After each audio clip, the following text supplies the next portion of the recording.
আসসালামু আলাইকুম, hello everyone, welcome back to my another blog. তো আজকে অনেক গরম, তাই ভাবলাম একটা চার্জার ফ্যানের ব্যবস্থা করি, কারণ রাতে বাচ্চারা ঘুম আসতে পারে না। অনেক গরম, কারেন্ট চলে যায়, কারেন্টও থাকে না ঠিক মতো। রাত দিনের বেলাও চলে যায়, আবার রাতের বেলা একটু থাকলে তাও একটু ঘুম আসা যায়, বাট রাতের বেলাও থাকে না।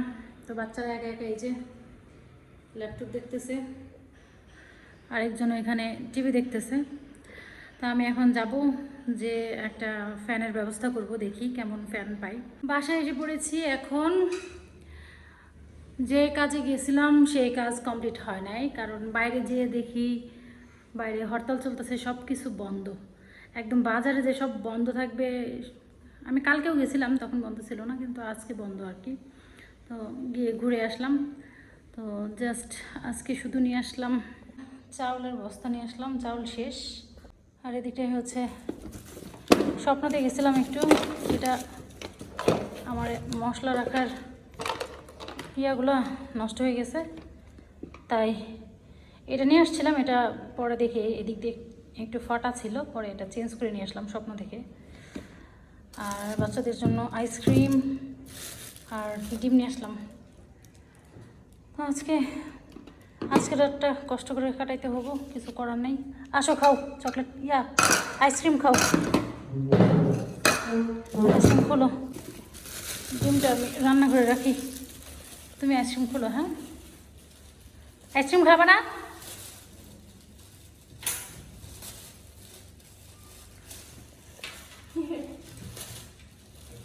বাটি নিয়ে আসো, নিয়ে এসে খাও, খোলো। ওয়াও, উপর ফ্রুটি দেওয়া।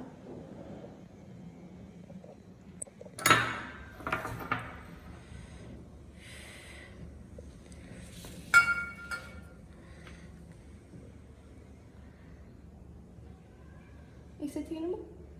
আচ্ছা,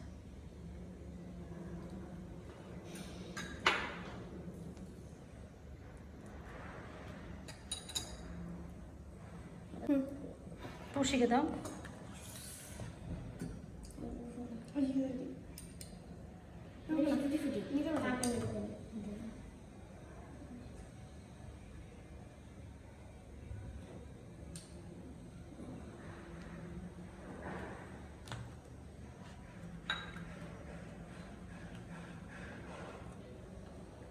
ম্যাঙ্গো ফ্লেভার আর ভ্যানিলা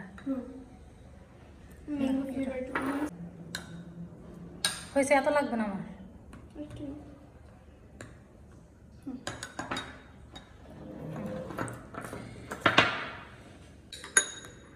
ভাল লাগে।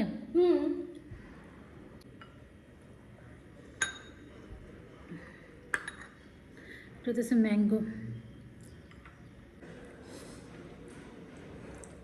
তো আজকের রাতটা কীভাবে কাটাবো জানি না, আজকেও কষ্ট করতে হবে। কালকে তো শুক্রবার, সব এমনিতেই বন্ধ। আর হরতাল এটা কতদিন থাকে অবরোধ, বাচ্চাদের স্কুলও বন্ধ দিয়ে দিয়েছে। এটা হইতেছে অনির্দিষ্টকালের জন্য বন্ধ, সময়সূচি ঠিক করা নাই। তো কি আর করার, কিছু করার নাই। গরমে এখনও দেখেন ঘামতেছি। তো আজকে এই পর্যন্তই, আল্লাহ হাফেজ।